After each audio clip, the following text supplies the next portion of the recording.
Good evening అండి. మొదటిసారిగా my hub ఛానల్‌కు విజిట్ చేసిన వారు సబ్స్క్రైబ్ చేసుకోండి. కావాల్సిన ఇన్ఫర్మేషన్ కోసం కామెంట్‌లో తెలియపరచండి. అదేవిధంగా వీడియో నచ్చినట్లయితే లైక్ చేయండి అండ్ షేర్ చేయండి ఫ్రెండ్స్. సో, ఈరోజు ఈ వీడియోలో గ్రూప్ 1 ఫలితాలకు లైన్ క్లియర్ చేసిన సుప్రీం కోర్ట్. సో, మనము దాదాపుగా ఈ యొక్క ఫలితాలకు సంబంధించినటువంటి ఈ ఇష్యూస్ గురించి 2022 నుంచి 2025 వరకు పోరాడుతూనే ఉన్నాం.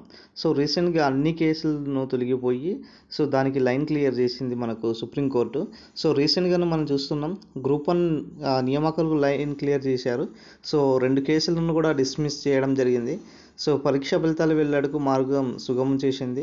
దాదాపు ఏడాది నుంచి అన్ని కేసులను సానుకూల తీర్పు వస్తున్నటువంటి అధికారులుగా చెప్పారు. అయితే ఇప్పుడు ఏంటిదంటే దాదాపు మనకు 10 ఇయర్స్ తర్వాతగా కొత్తగా గ్రూప్ 1 ఆఫీసర్లు తెలంగాణలో రాబోతున్నారు.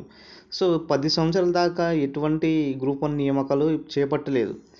అప్పుడు ఉమ్మడి ఆంధ్రప్రదేశ్లో ఉన్నప్పుడు చేపట్టిన అంశాలు మాత్రమే. ఇప్పుడు దాకా ఎటువంటి గ్రూప్ 1 ఆఫీసర్ లేరు. ఇప్పుడు తాజాగా మనకు సుప్రీంకోర్టులో 2 కేసులు కూడా డిస్మిస్ చేసిన కారణంగా మనకు ఫిబ్రవరిలోని 10 ఇయర్స్ తర్వాత కొలువులు తీరనుంది మన తెలంగాణలో. అదేవిధంగా హైకోర్టు అండ్ సుప్రీంకోర్టులో తేలని జీవో నెంబర్ 29 ఇష్యూ. ఇప్పుడు ఇన్ని కేసులు వేసినా కూడా అసలు జీవో నెంబర్ 29 ఇష్యూ గురించి అసలు ఎటువంటి చర్చ రాలేదండి. సో, ఫస్ట్ కేసు వేసినప్పుడు ఎగ్జామ్స్లో ఉన్నాము, ఆ ఎగ్జామ్స్ మేము ఆపలేము అనేసి అక్కడ తీర్పు చెప్పారు.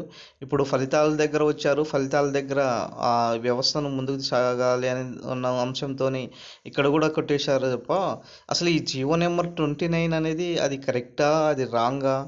ఒకవేళ అది కరెక్ట్ అయితే వచ్చే నోటిఫికేషన్లో ఉండబోతుందా, లేకపోతే ఈ లేకుండా జియో నెంబర్ 55ని ఇంప్లిమెంట్ చేస్తారా అనేది ఇప్పటికి కూడా సస్పెన్షన్గానే ఉన్నది. సో, దాదాపు అన్ని కేసుల్లో కూడా కొట్టివేసినటువంటి అటు హైకోర్టు అయినా సరే, సుప్రీంకోర్టులో అయినా సరే, కానీ జియో నెంబర్ 29 ఇష్యూ మాత్రము అసలు ఎటువంటి తేలని పరిస్థితిలో ఉన్నదనేసి మనము భావించాలి. ఎందుకంటే అసలు జియో నెంబర్ 29 గురించి అసలు ఎటువంటి చర్చ రాలేదు. రీసెంట్గా మధ్యప్రదేశ్లో కూడా ఈ రిజర్వేషన్ ఉల్లంఘన జరుగుతుందనేసి అక్కడ కొట్టివేశారు. బట్ ఇక ఇటువంటి ఎంతవరకు రెస్పాండ్ లేదు. ఇది మాత్రం అంశం ఇప్పుడు సస్పెన్షన్గానే ఉన్నది.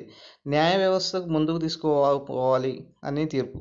అంటే న్యాయ వ్యవస్థ ఏం చెప్తుందంటే ఏదైతే ఈ ప్రక్రియ ఏదైతే ఉన్నదో ఈ వ్యవస్థను ముందుకు తీసుకువెళ్ళాలి. సో, ఎన్ని సంవత్సరాలలాగా ఇట్లా కొట్టుకుంటాము, ఈ ఫలితాలు ఉన్నాయి కదా దగ్గరగానే. టీజీపీఎస్సీ అడ్వకేట్ సార్ ఏం చెప్పారంటే ఆల్రెడీ మేము అన్ని జీఆర్ఎల్ జనరల్ ర్యాంకింగ్ లిస్టు మొత్తం కూడా కంప్లీట్ చేసుకున్నాము. సో, ఈ ఫిబ్రవరిలోనే దీనికి సంబంధించినటువంటి రిజల్ట్ కూడా ఇవ్వబోతున్నాము. సో, వీళ్ళు అడ్డంకిగా వచ్చి ఆపడానికి ట్రై చేస్తున్నారని చెప్పడంతో న్యాయ వ్యవస్థ కూడా ఈ యొక్క కేసును డిస్మిస్ చేయడం జరిగిందండి. ఇక నెక్స్ట్ అంశం చూసుకున్నట్లయితే ఫిబ్రవరిలో 523 పోస్టులకి రిజల్ట్స్ వస్తున్నాయి. సో, దాదాపుగా 2022 సంవత్సరం నుంచి 2025 వచ్చే ఈ 3 ఇయర్స్ వరకు కూడా ఈ 563 పోస్టుల రిజల్ట్ ఎప్పుడు వస్తుందా అనేసి ఎదురు చూస్తున్నారండి.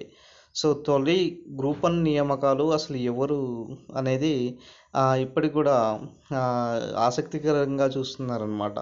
ఇక నెక్స్ట్ చూసుకున్నట్లయితే ఇలాంటి ఒత్తిడిలో కూడా ముందుకు వెళ్ళిన వాడే విజేత. ఇప్పుడు మనకు గ్రూప్ 1 ప్రిలిమ్స్ ఉన్నప్పుడు కూడా అసలు ఎగ్జామ్స్ జరగదు. సో, దాదాపుగా 20 పైన కేసులు ఉన్నాయి.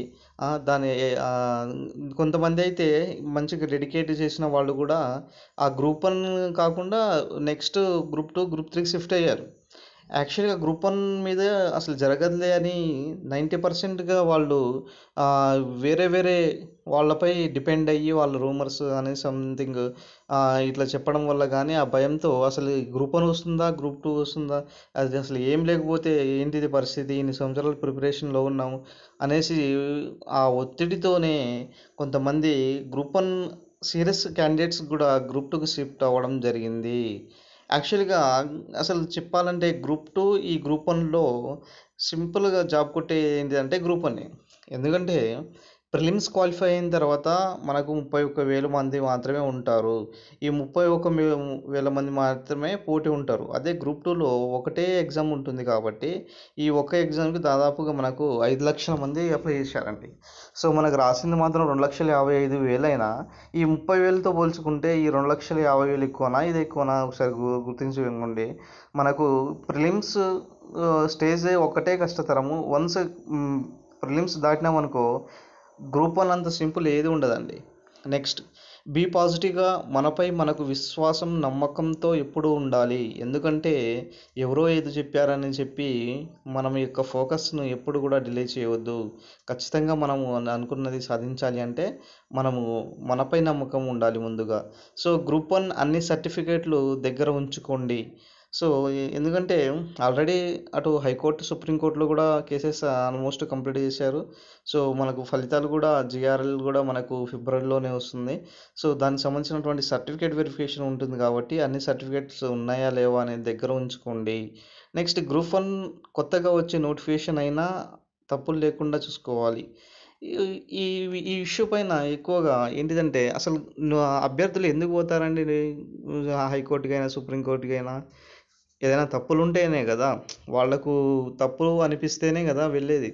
అటువంటి తప్పులు ఏదైనా ఉంటే ముందుగానే సరిచూసి, ఆ నోటిఫికేషన్ రాకముందే మొత్తము ఆ నోటిఫికేషన్ సంబంధించినటువంటి ఎక్కడ తప్పులైనా ఉన్నాయా అనేసి మొత్తం చూసుకొని, తర్వాత నోటిఫికేషన్ రిలీజ్ చేస్తే అటు ప్రభుత్వానికి గానీ, ఇటు స్టూడెంట్స్ గానీ ఎటువంటి ఈ ఈ యొక్క కేసెస్ ఎటువంటివి ఉండదు. రాద్ధాంతం ఏముండదు.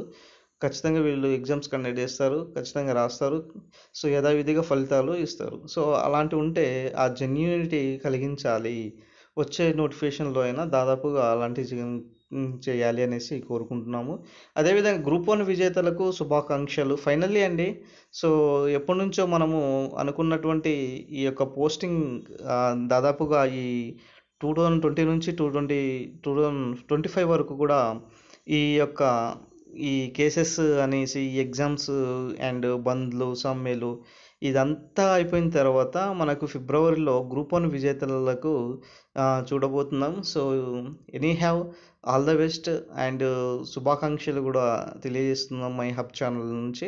సో, థ్యాంక్ యూ అండి. Thank you one and all. So, ఇది మనకు ఈరోజు గ్రూప్ 1 సంబంధించినటువంటి వీడియో సంబంధించినటువంటి అండి. ఇంకా ఎవరైనా సబ్స్క్రైబ్ చేసుకోకపోతే సబ్స్క్రైబ్ చేసుకోండి friends. Thank you friends. Thank you one and all.